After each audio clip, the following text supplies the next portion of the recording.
Hello, and welcome to this episode of Midlife Men. In this episode, I'm joined by Jonathan Bogner. Jonathan originally hails from the UK, but has lived in the US most of his life. Jonathan's an executive producer of TV and films, and also an entrepreneur with multiple businesses. And he's also got a very interesting story, which he's going to share with us today. So welcome, Jonathan. Thank you so much for inviting me to be one of your guests. I'm honored. Thank you. Well, let's start by perhaps at the beginning, where your life changed quite drastically back in 2007.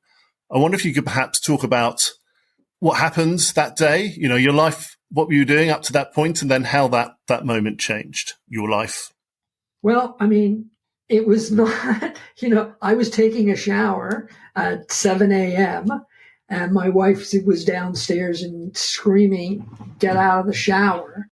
And I looked at all the shower bottles and they were literally, I couldn't read them.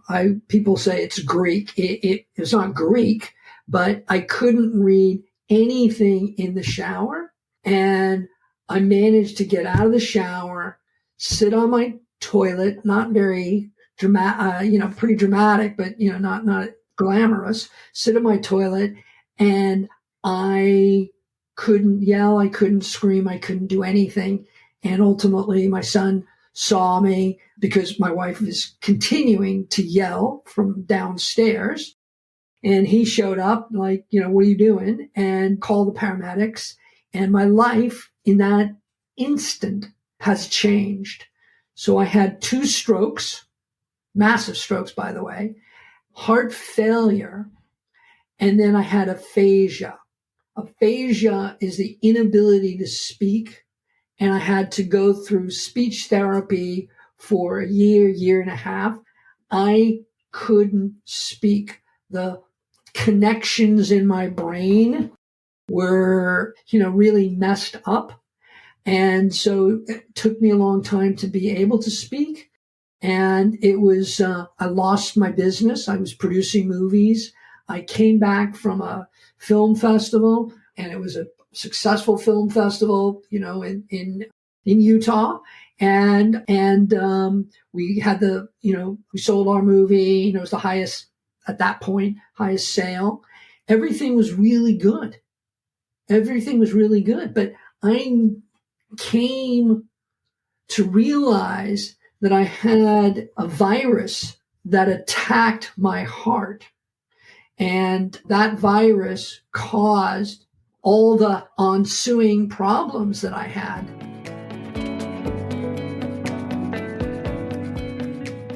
My cousins always thought when I was able to speak, and because you're English and, like people who have from Holland or Sweden, their intonation, right? It's just almost kind of monotone. And they were thinking like, hey, my cousin is now from Sweden.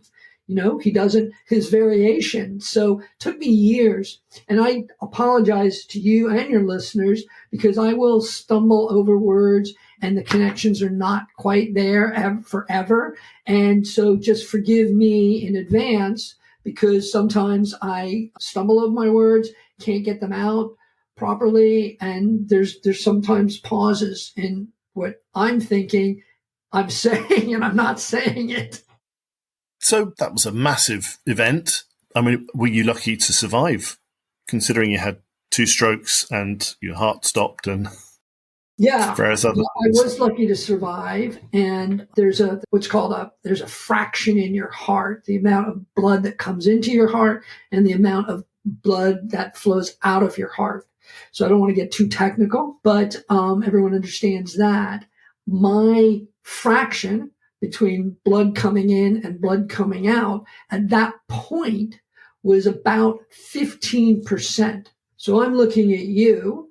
I would say you look like a healthy person. And I would say your ejection fraction would be about 50%. So my ejection fraction at the moment I had my stroke and heart failure was 15%. When I got the heart in 2022, my ejection fraction was down to about 8 to 9%, meaning you can't even get out of bed, literally. So you lost your business. You were at the peak. You had a great film festival, and then that all went away. I mean, that's an awful lot to try and contend with. And, what were the ramifications, not just physically, but mentally for you? I think the ramifications were a couple things. First of all, I had to get what's called a defibrillator. A defibrillator is, everyone remembers, like going to school or going to the airport or going to a game. They have these paddles and they put those paddles on your chest, and they always say, stand back, stand back. That is an electrical shock to get the rhythm of your heart back. So imagine that in my chest. Clearly, it's much smaller, right? But it's the same principle. So there's a wire underneath my collarbone, and there's an electrical pulse that goes directly to my heart, and that shocks my heart back to normal. So I came out of the hospital with a defibrillator, thinking when I got back to speaking, everything would be back to normal, kind of back to normal. But so it was a ordeal to get back to normal. And so how did you deal with? I mean, you must have been depressed, having had such a drastic change in your life. How did you deal with those sorts of feelings?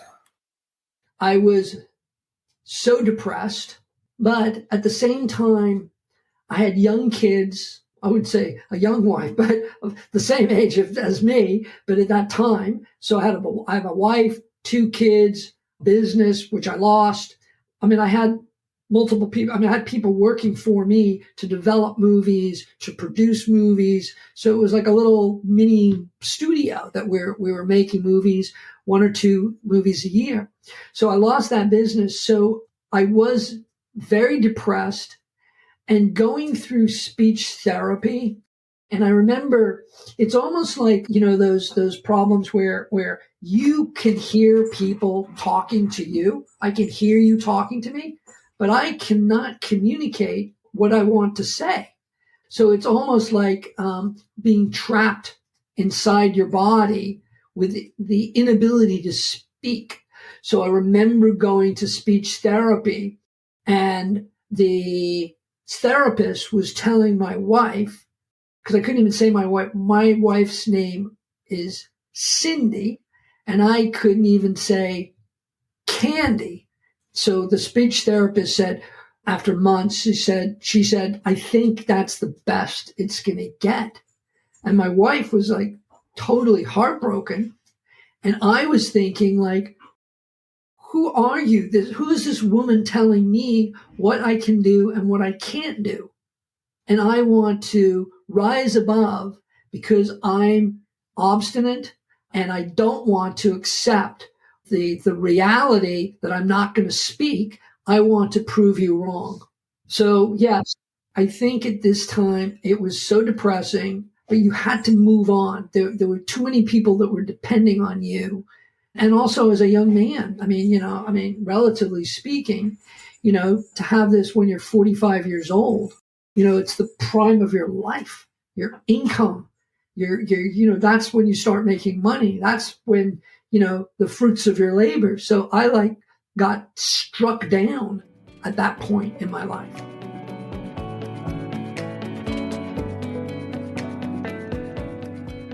And so you were taking things day by day, I guess, step by step. How did that progress over that period of time? It must have taken a lot of determination. I think it was tenacity, determination, and commitment to I want to figure out a way, because everyone worries about money, and it's usually the lack of money. I don't have that problem. I have got too much money and I'm worried about where I'm going to spend it. For me, it was the lack of money, and also money was running out. So I had to kind of figure out a way to reinvent myself, even though I really was not speaking at that time. And how was it really affecting your, you talked a bit about depression. How was it affecting your mental health generally? I mean, it sounds like you had tenacity, as you said, and, willing yourself to improve, especially with your speech. How did you get through the darker days? Yes, the darker days, and there were many. You just go into your mind, and there's that voice that says, am I going to make it? Am I going to, you have all these doubts. And I think, having the defib, and I would say I was allergic to stress, even though it was the most stressful point of my life. So it's almost like you're totally stressed out. You have to make money. You have to succeed. But at the same time, you have these tremendous doubts. Can I do it? Can I put my, head down and achieve it? So yeah, there were moments of thoughts about suicide. There were moments, and I was suffering from, I always felt like I always had PTSD, and that comes into like in a variety of ways. It comes into that when I first got sick and when I got the heart transplant. When I get the heart transplant, it was, I got shocked multiple times. I was trying to tell you that one time I got shocked and it didn't work. So the defib shocked me again. So back to back. And then I was talking to my cardiologist and I said, I'm fearful of going to bed at night. I mean, I'm tired and I'm thinking I'm going to get shocked again. And, with all the drugs, the meds that they're putting me on, the cocktail of meds, I always say that, and you want to go to sleep and it's not a good sleep. So you wake up periodically and you worry and you're stressed out. Am I going to get shocked again? And then he gave me, again, another drug to relax me. So yeah, it's been very stressful, and moments of suicide and moments of deep, deep, dark depression, like, and the inability to really explain it to your wife. And it's pretty much like your wife is the person, or your significant other, or, the person that is closest to you, that you go to bed with at night, and they're part of your team and they're your caregivers. But you go into this world alone, and you can't really explain how you're feeling, because she wants you to say it's going to be okay. And you're thinking it's not going to be okay. And if you say it's not going to be okay, she panics. And then the household panics. And then you're trying to be the man of the house and not admit your own feelings. And it's a very difficult period of your life.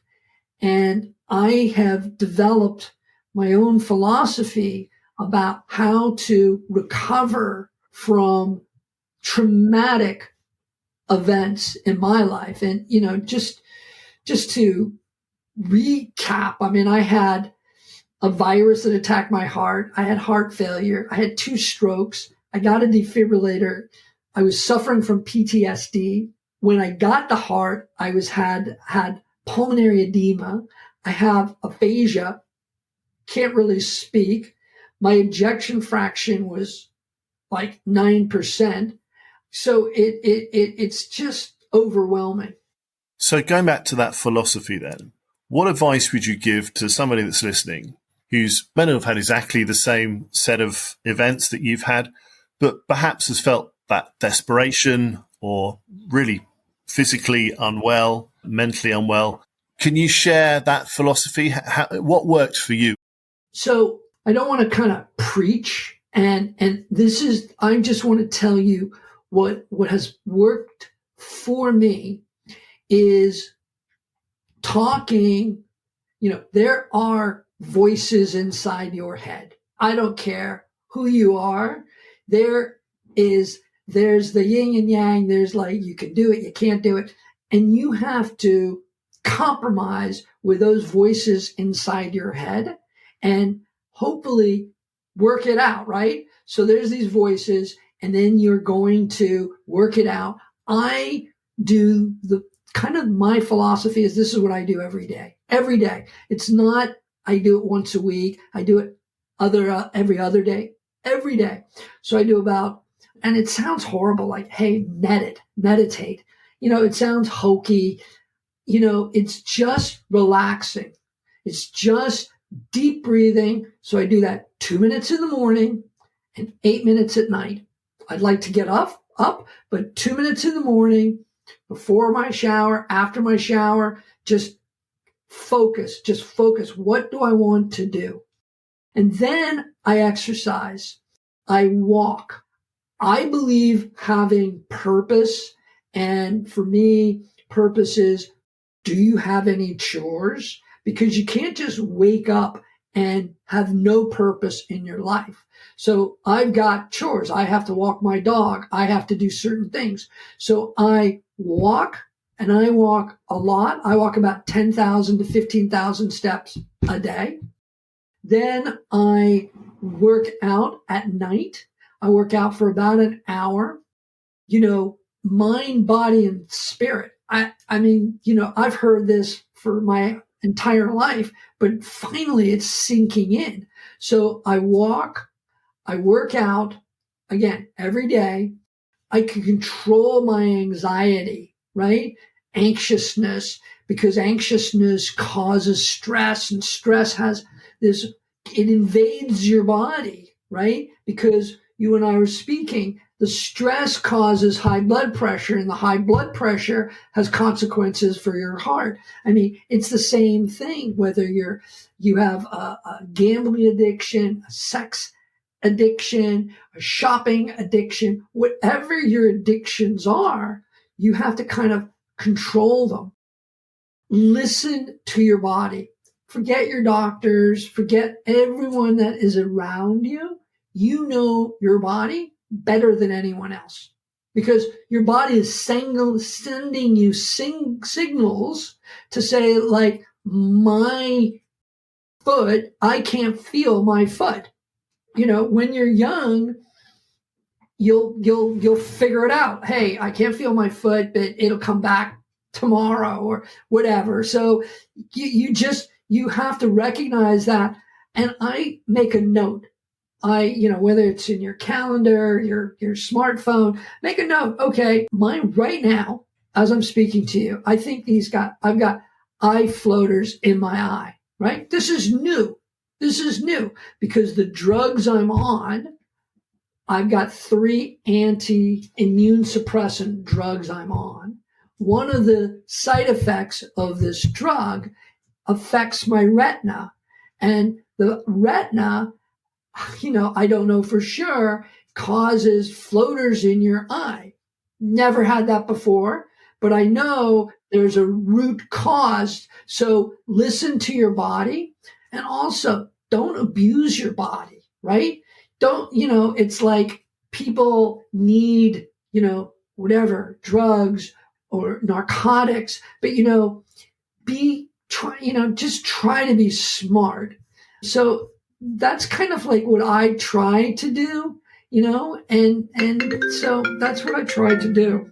And none of that is beyond, what anybody could achieve.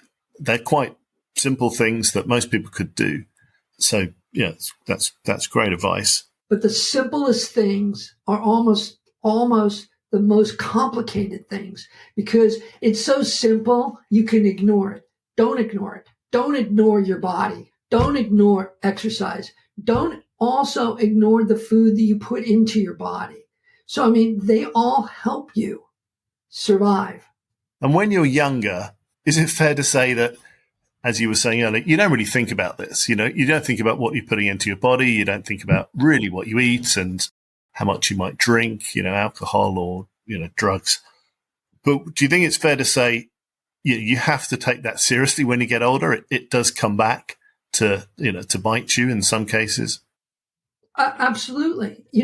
A lot of things that we do to our body and our mind when you're inexperienced, I wouldn't say younger for me, inexperienced, you don't know what the effects are. But the beauty of life is when you fight that depression, when you fight those suicidal thoughts, you get back to normal or relatively normal. You put these thoughts, the food in your body, and it goes through your body. The thoughts go through your mind, and then you have a chance to make a do-over. Every day is a chance to make it up.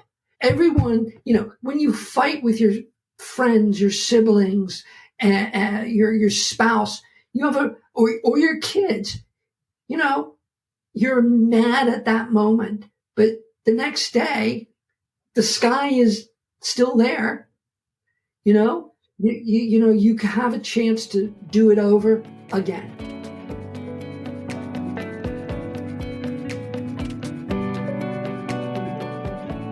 Can we just go back to the point in 2001, which you mentioned earlier, where your defibrillator, it shocked you twice, and then you were rushed to hospital, and then you were then given a new heart. Could you just talk a bit about that? And, you'd already been through these kind of 13, 14 years of living with a defibrillator after, your first, events 2007. So how did you feel with this new challenge and, the prospect of having, I guess, a heart that essentially has come from somebody else who's no longer around? Yeah. I mean, first of all, you have to, first of all, when you get a heart, and clearly it's a used heart, everyone says it's a new heart. It's not new. It's not it's a used heart, and used hearts have problems themselves, but it's almost like an out-of-body experience. You're in the hospital waiting for them to call. Someone's going to tell you get a new heart, okay?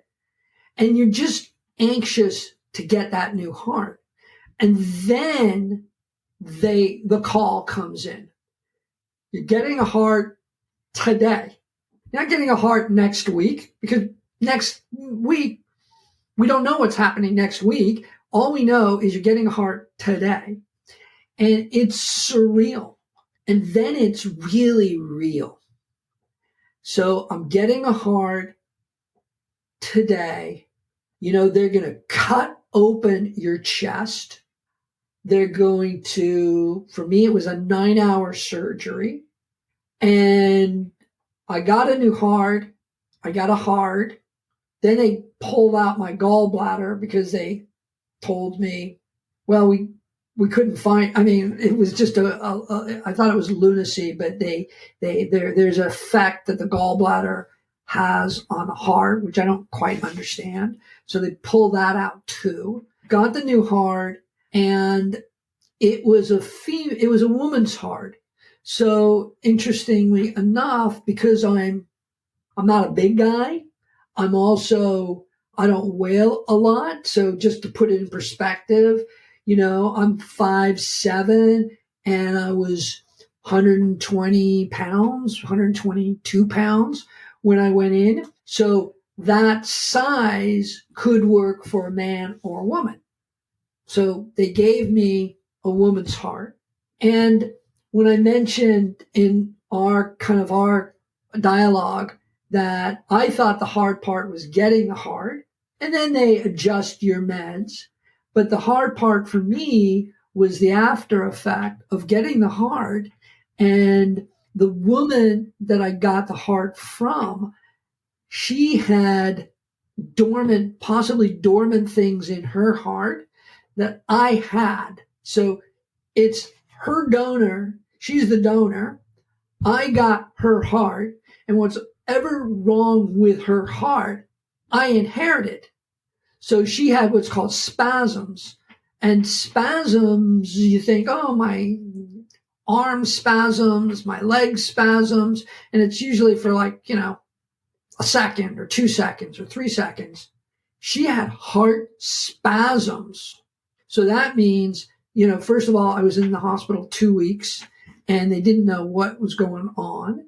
And the heart spasms were really active. I had to pull up my chest and have the doctor, cardiologist, look at my chest because it's like, he thinks it's like made up because it doesn't show up because it's so instantaneous. It doesn't show up if someone was not watching the monitor. So it's like, put your hand on my chest and you'll see what I'm feeling. And they said like, oh, I get it. Your heart is spasming. So we'll do a procedure. And it presents like you're having a heart attack. The concept, obviously I've not had a heart transplant, but the concept of having a donor heart with its own, personality.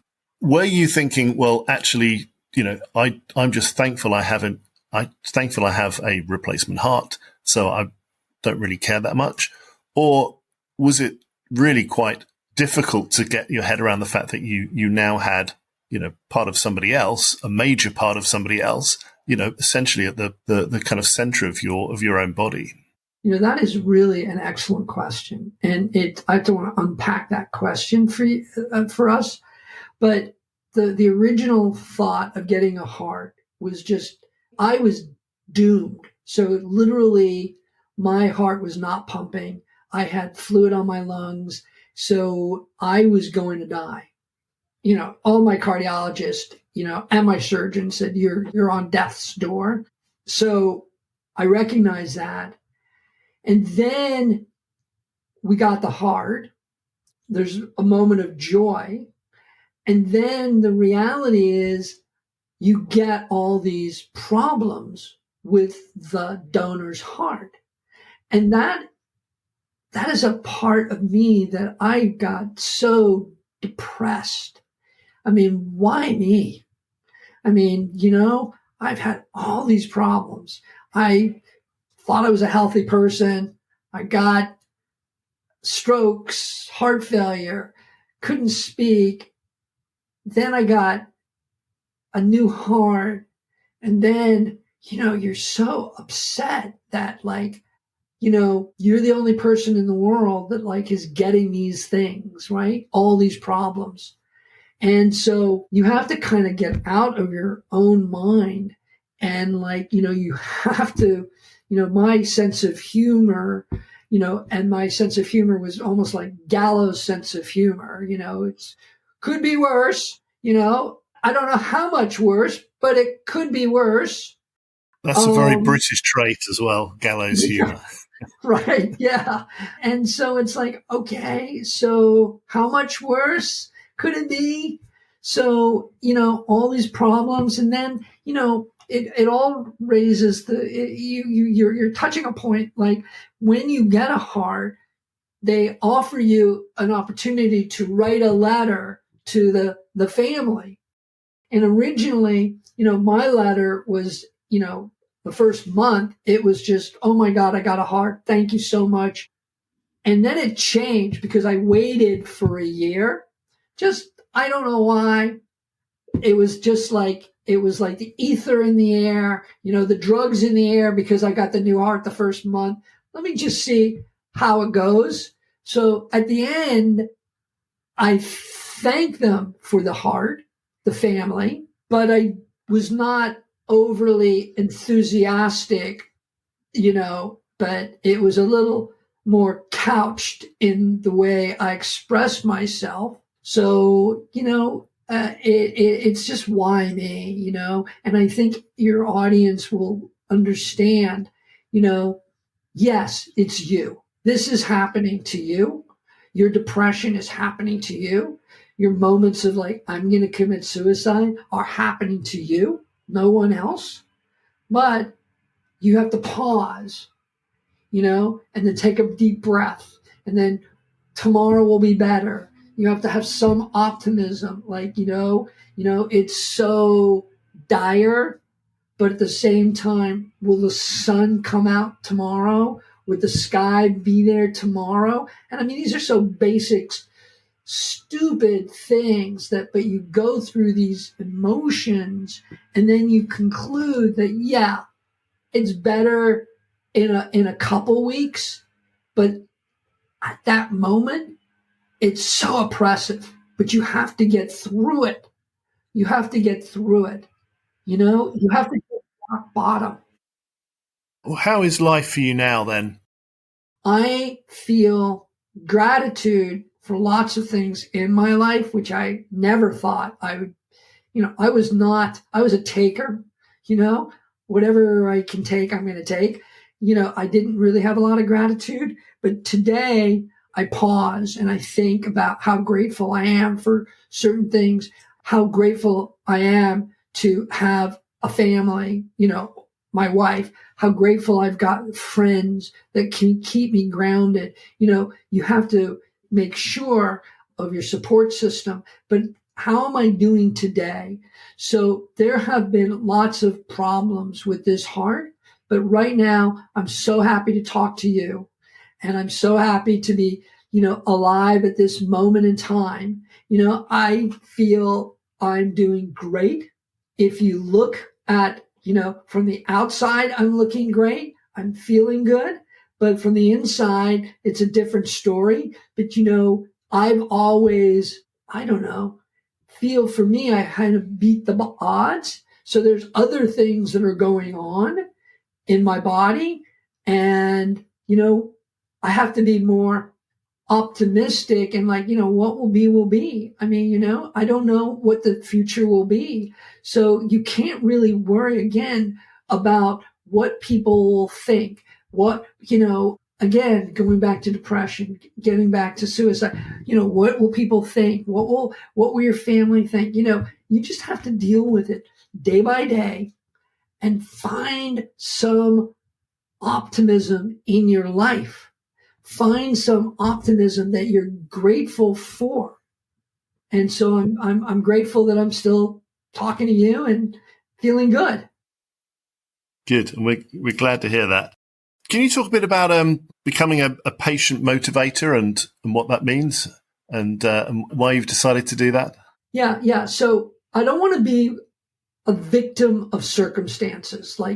People pour these things onto you. It's like, oh, you're poor me, and you're a victim of circumstances. Like all these things, extraneous things are happening to you. I want to be more proactive. I want to be patient. And literally, I have been a patient, but you also have to have patience that things will get better. And sometimes they get worse before they get better, but there's an ebb and flow to life. There's an ebb and flow to your health. There's an ebb and flow to your relationships. So I feel that being a patient of circumstances, I have taken back control of my life, not being a victim, patient, and things will get better in the future. And that's what I feel. Life is a tragic comedy, right? It's a tragic comedy. So you have to look at your life when you're in the thick of it, like step back and say, you know what? There is some humor. What's going on for me? There has to be some sense of humor, and there's irony in life, and you have to mix that with optimism. I mean, I've been at the lowest point of my life, depressed, which I get in and out of depression. I'm not chronically depressed. I get moments of, and I'm not getting suicidal thoughts anymore, but I've moved on. But depression, suicide. I'm anxious. You can tell I'm talking to you. I'm still anxious. That's not going to change. But, the stress of things, just just like jump in because, and jump in the deep end, because the cold water will shock you. But at the same time you're swimming, you get warm. So every day you have a chance to do it again. And sometimes, life can change in an instant. My life changed in an instant. We didn't plan. And at the same time, what you do next, that will define you. Not what you've done in the past, what you're doing next. Thank you, Jonathan. Thank you for sharing your story and for those great inspirational words. And also thank you. I know it's your birthday today, so thank you very much for talking to us today. And we'll let you go and have your birthday lunch now. No, I couldn't think about a better way to celebrate my birthday, doing a podcast with you and kind of relating my story to your listeners, and hopefully some good will come out of it. Or they'll say, my God, I'm glad I'm not him. Thank you for joining me for this episode of Midlife Men, where my guest has been Jonathan Bogner. If you are experiencing any of the issues raised in the podcast, general advice is to first go and talk to your doctor. If you're experiencing thoughts around suicide, then there are organisations you can call now. For example, in the UK, you can call the Samaritans on 116 123. And if you're in the US, you can call the 988 Suicide and Crisis Lifeline. If you have a suggestion for a topic you'd like us to cover in the podcast, or if you have a story you'd like to share, then please contact me either on Twitter @MidlifeMen or email me at midlifemen01@gmail.com. Join me next time when we talk to other midlife men about their stories, and maybe you'll find that they resonate with you. Thank you.